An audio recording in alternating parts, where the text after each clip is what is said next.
ओम शांति। 28 दिसंबर 2024 बाबा के महावाक्य। मीठे बच्चे, बाप आए हैं तुम्हें सर्व खजानों से माला माल बनाने।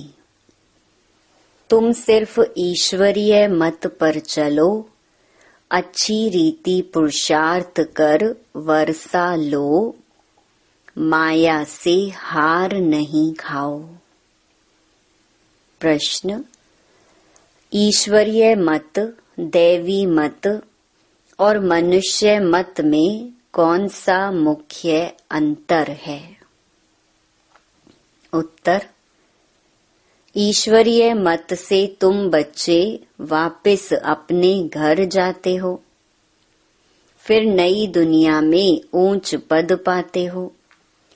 दैवी मत से तुम सदा सुखी रहते हो, क्योंकि वह भी बाप द्वारा इस समय की मिली हुई मत है।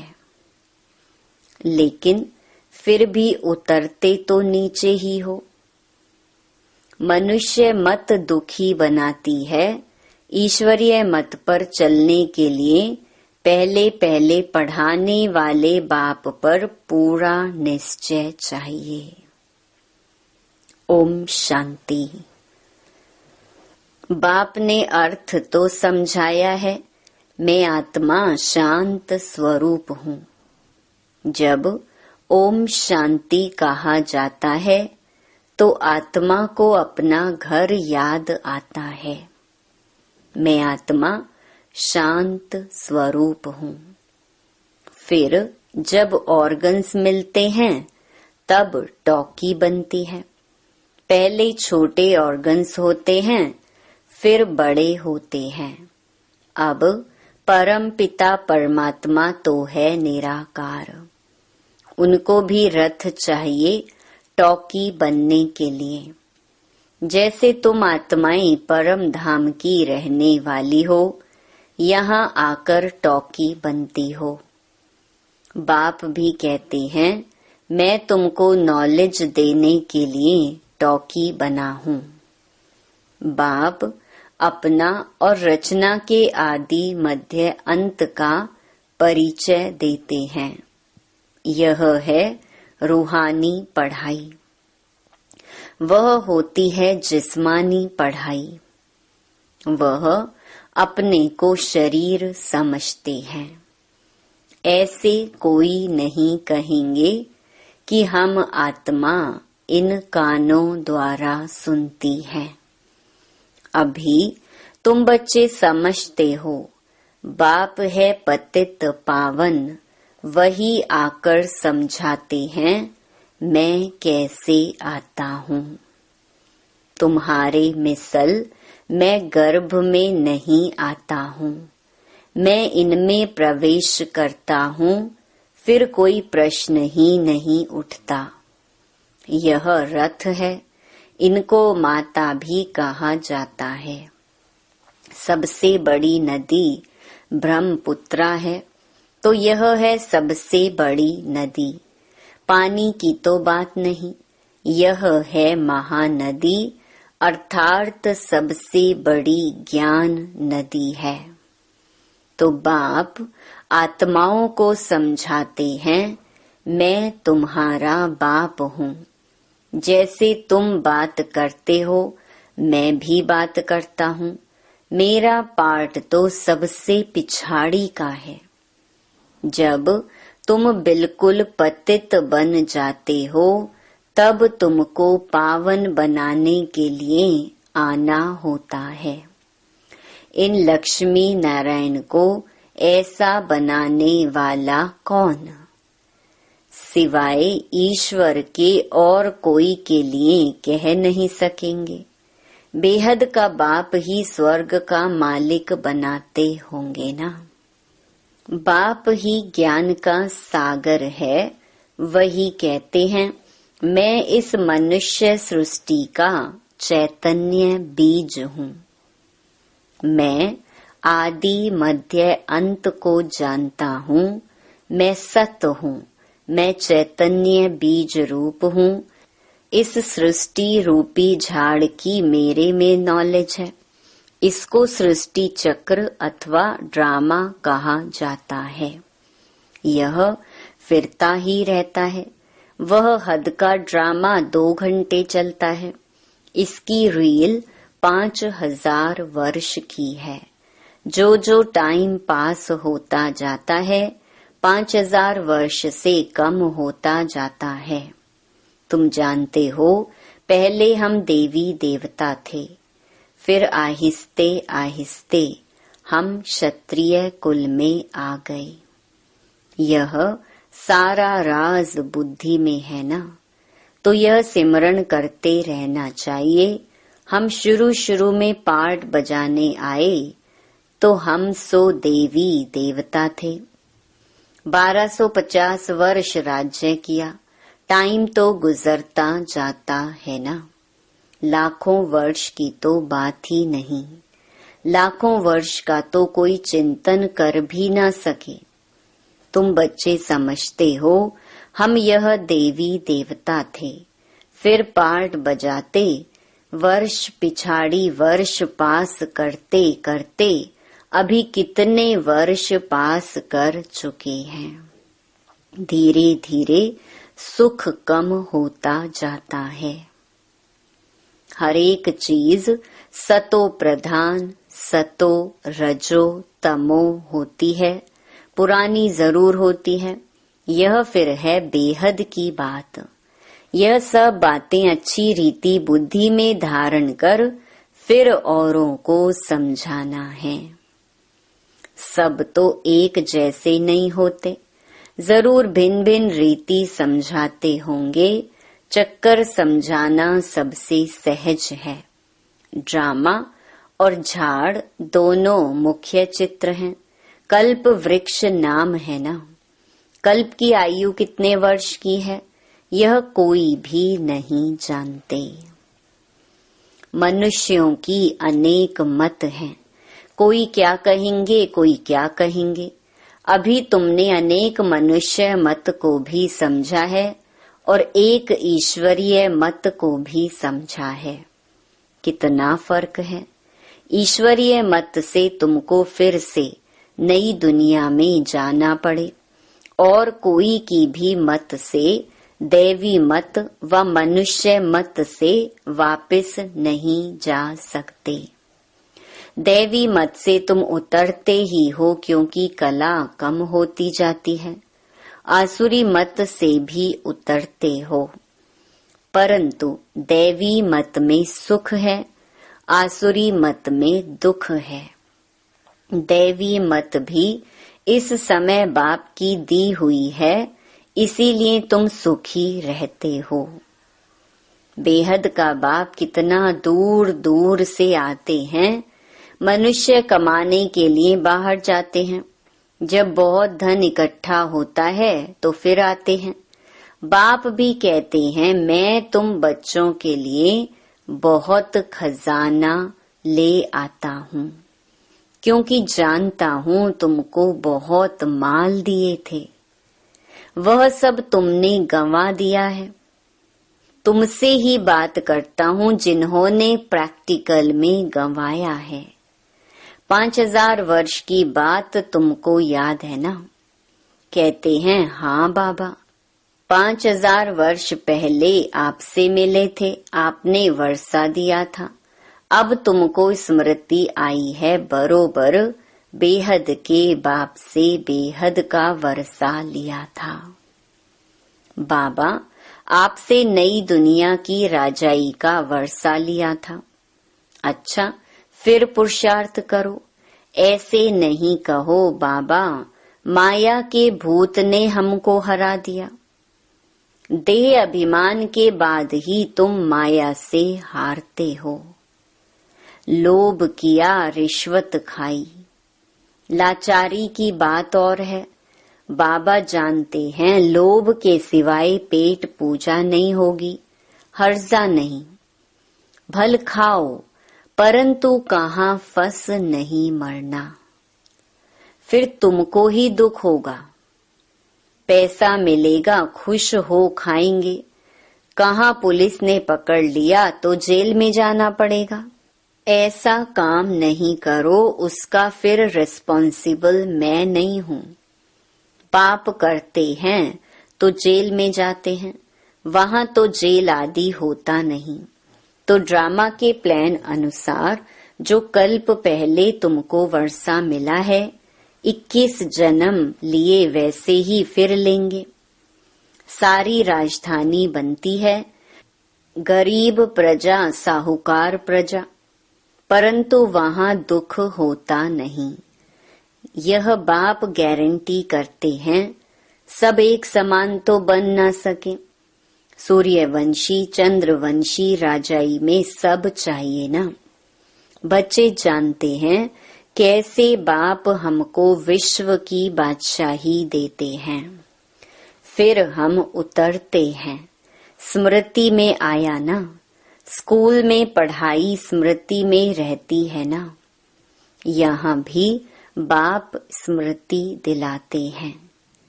यह रूहानी पढ़ाई दुनिया भर में और कोई पढ़ा न सके। गीता में भी लिखा हुआ है, मन मना भव। इसको महामंत्र वशीकरण मंत्र कहते हैं, अर्थात माया पर जीत पाने का मंत्र। माया जीते जगत जीत। माया 5 विकार को कहा जाता है। रावण का चित्र बिल्कुल क्लियर है। 5 विकार स्त्री में, 5 विकार पुरुष में। इनसे गधा अर्थात टट्टू बन जाते हैं, इसलिए ऊपर में गधे का शीश देते हैं। अभी तुम समझते हो, ज्ञान बिगर हम भी ऐसे थे। बाप कितना रमणीक रीति बैठ पढ़ाते हैं। वह है सुप्रीम टीचर। उनसे जो हम पढ़ते हैं वह फिर औरों को सुनाते हैं। पहले तो पढ़ाने वाले में निश्चय कराना चाहिए। बोलो, बाप ने हमको यह समझाया है, अब मानो ना मानो। यह बेहद का बाप तो है ना। श्रीमत ही श्रेष्ठ बनाती है, तो श्रेष्ठ नई दुनिया भी जरूर चाहिए ना। अभी तुम समझते हो, हम किचड़े की दुनिया में बैठे हैं, दूसरा कोई समझ ना सके। वहां हम बहिष्ट स्वर्ग में सदा सुखी रहते हैं। यहाँ नरक में कितने दुखी हैं। इसको नरक कहो व विषय वैतरणी नदी कहो, पुरानी दुनिया छीछी है। अभी तुम फील करते हो, कहाँ सतयुग स्वर्ग, कहाँ कलयुग नरक। स्वर्ग को कहा जाता है वंडर ऑफ वर्ल्ड। त्रेता को भी नहीं कहेंगे। यहाँ इस गंदी दुनिया में रहने में मनुष्यों को कितनी खुशी होती है। विष्टा के कीड़े को भ्रमरी भूं भूं कर आप समान बनाती है। तुम भी किचड़े में पड़े हुए थे, मैंने आकर भूं भूं कर तुमको कीड़े से अर्थात शूद्र से ब्राह्मण बनाया है। अभी तुम डबल सिरताज बनते हो, तो कितनी खुशी रहनी चाहिए। पुरुषार्थ भी पूरा करना चाहिए। बेहद का बाप समझानी तो बहुत सहज देते हैं, दिल से लगता भी है। बाबा सच सच कहते हैं। इस समय सभी माया की दुबन में फंसे हुए हैं। बाहर का शो कितना है, बाबा समझाते हैं, हम तुमको दुबन से आकर बचाते हैं, स्वर्ग में ले जाते हैं। स्वर्ग का नाम सुना हुआ है, अभी स्वर्ग तो है नहीं, सिर्फ यह चित्र है। यह स्वर्ग के मालिक कितने धनवान थे। भक्ति मार्ग में भल रोज मंदिरों में जाते थे, परंतु यह ज्ञान कुछ नहीं था। अभी तुम समझते हो, भारत में यह आदि सनातन देवी देवता धर्म था। इन्हों का राज्य कब था, यह किसको पता नहीं है। देवी देवता धर्म के बदले अब फिर हिंदू हिंदू कहते रहते हैं। शुरू में हिंदू महासभा का प्रेसिडेंट आया था, बोला हम विकारी असुर हैं, अपने को देवता कैसे कहलाएं। हमने कहा अच्छा आओ तो तुमको समझाएं। देवी देवता धर्म की स्थापना फिर से हो रही है। हम तुमको स्वर्ग का मालिक बना देंगे, बैठकर सीखो। बोला दादाजी फुर्सत कहाँ, फुर्सत नहीं तो फिर देवता कैसे बनेंगे। यह पढ़ाई है ना। बेचारे की तकदीर में नहीं था, मर गया। ऐसे भी नहीं कहेंगे कि वह कोई प्रजा में आएगा, नहीं, ऐसे ही चला आया था। सुना था यहाँ पवित्रता का ज्ञान मिलता है, परंतु सतयुग में तो आ न सके, फिर भी हिंदू धर्म में ही आएंगे। तुम बच्चे समझते हो माया बड़ी प्रबल है, कोई न कोई भूल कराती रहती है। कभी कोई उल्टा सुल्टा पाप हो तो बाप को सच्ची दिल से सुनाना है। रावण की दुनिया में पाप तो होते ही रहते हैं। कहते हैं हम जन्म जन्मांतर के पापी हैं। यह किसने कहा? आत्मा कहती है बाप के आगे या देवताओं के आगे। अभी तो तुम फील करते हो बरोबर हम जन्म जन्मांतर के पापी थे। रावण राज्य में पाप जरूर किए हैं। अनेक जन्मों के पाप तो वर्णन नहीं कर सकते हो, इस जन्म का वर्णन कर सकते हैं। वह सुनाने से भी हल्का हो जाएगा। सर्जन के आगे बीमारी सुनानी है, फलाने को मारा, चोरी की, इस सुनाने में लज्जा नहीं आती है। विकार की बात सुनाने में लज्जा आती है। सर्जन से लज्जा करेंगे तो बीमारी छूटेगी कैसे? फिर अंदर दिल को खाती रहेगी। बाप को याद कर नहीं सकेंगे। सच सुनाएंगे तो याद कर सकेंगे। बाप कहते हैं मैं सर्जन तुम्हारी कितनी दवाई करता हूँ। तुम्हारी काया सदैव कंचन रहेगी। सर्जन को बताने से हल्का हो जाता है। कोई कोई आप ही लिख देते हैं, बाबा हमने जन्म जन्मांतर पाप किए हैं। पाप आत्माओं की दुनिया में पाप आत्मा ही बने हैं। अब बाप कहते हैं बच्चे तुम्हें पाप आत्माओं से लेन देन नहीं करनी है। सच्चा सतगुरु अकाल मूरत है बाप। वह कभी पुनर्जन्म में नहीं आते हैं। उन्होंने अकाल तख्त नाम रखा है, परंतु अर्थ नहीं समझते हैं। बाप ने समझाया है आत्मा का यह तख्त है, शोभता भी यहाँ है, तिलक भी यहाँ भ्रकुटी में देते हैं ना। असुल में तिलक एकदम बिंदी मिसल देते थे। अभी तुमको अपने को आपे ही तिलक देना है। बाप को याद करते रहो। जो बहुत सर्विस करेंगे तो बड़ा महाराजा बनेंगे। नई दुनिया में पुरानी दुनिया की पढ़ाई थोड़े ही पढ़ना है, तो इतनी ऊंची पढ़ाई पर फिर अटेंशन देना चाहिए। यहाँ बैठते हैं तो भी कोई का बुद्धि योग अच्छा रहता है, कोई का कहाँ कहाँ चला जाता है। कोई 10 मिनट लिखते हैं, कोई 15 मिनट लिखते हैं। जिसका चार्ट अच्छा होगा उनको नशा चढ़ेगा। बाबा इतना समय हम आपकी याद में रहे। 15 मिनट से जास्ती तो कोई लिख नहीं सकते। बुद्धि इधर उधर भागती है। अगर सब एक रस हो जाए तो फिर कर्मातीत अवस्था हो जाए। बाप कितनी मीठी मीठी लवली बातें सुनाते हैं, ऐसे तो कोई गुरु ने नहीं सिखाया। गुरु से सिर्फ एक थोड़े ही सीखेगा, गुरु से तो हजारों सीखे ना। सतगुरु से तुम कितने सीखते हो? यह है माया को वश करने का मंत्र। माया 5 विकारों को कहा जाता है। धन को संपत्ति कहा जाता है।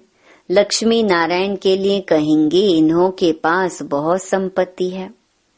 लक्ष्मी नारायण को कभी मात पिता नहीं कहेंगे। आदि देव आदि देवी को जगत पिता जगत अम्बा कहते हैं, इनको नहीं। यह स्वर्ग के मालिक हैं। अविनाशी ज्ञान धन लेकर हम इतने धनवान बने हैं। अम्बा के पास अनेक आशाएं लेकर जाते हैं। लक्ष्मी के पास सिर्फ धन के लिए जाते हैं और कुछ नहीं। तो बड़ी कौन हुई? यह किसको पता नहीं। अम्बा से क्या मिलता है, लक्ष्मी से क्या मिलता है। लक्ष्मी से सिर्फ धन मांगते हैं, अम्बा से तुमको सब कुछ मिलता है। अम्बा का नाम जास्ती है क्योंकि माताओं को दुख भी बहुत सहन करना पड़ा है, तो माताओं का नाम जास्ती होता है। अच्छा, फिर भी बाप कहते हैं बाप को याद करो तो पावन बन जाएंगे। चक्कर को याद करो, दैवी गुण धारण करो, बहुतों को आप समान बनाओ। गॉड फादर के तुम स्टूडेंट हो, कल्प पहले भी बने थे, फिर अब भी वही एम ऑब्जेक्ट है। यह है सत्य नर से नारायण बनने की कथा।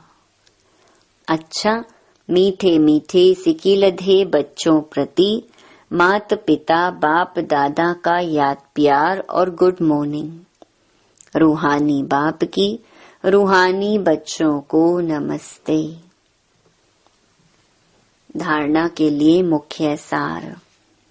पहला, अपनी बीमारी सर्जन से कभी भी छिपानी नहीं है। माया के भूतों से स्वयं को बचाना है। अपने को राज तिलक देने के लिए सर्विस जरूर करनी है। दूसरा, स्वयं को अविनाशी ज्ञान धन से धनवान बनाना है। अब पाप आत्माओं से लेन देन नहीं करनी है, पढ़ाई पर पूरा पूरा अटेंशन देना है। वरदान, इस कल्याणकारी युग में सर्व का कल्याण करने वाले प्रकृति जीत माया जीत भव। संगम युग को कल्याणकारी युग कहा जाता है। इस युग में सदा ये स्वमान याद रहे कि मैं कल्याणकारी आत्मा हूँ। मेरा कर्तव्य है पहले स्व का कल्याण करना, फिर सर्व का कल्याण करना। मनुष्य आत्माएं तो क्या, हम प्रकृति का भी कल्याण करने वाले हैं, इसलिए प्रकृति जीत माया जीत कहलाते हैं। जब आत्मा पुरुष प्रकृति जीत बन जाती है तो प्रकृति भी सुखदायी बन जाती है। प्रकृति व माया की हलचल में आ नहीं सकते। उन्हों पर अकल्याण के वायुमंडल का प्रभाव पड़ नहीं सकता। स्लोगन, एक दूसरे के विचारों को सम्मान दो तो माननीय आत्मा बन जाएंगे। ओम शांति।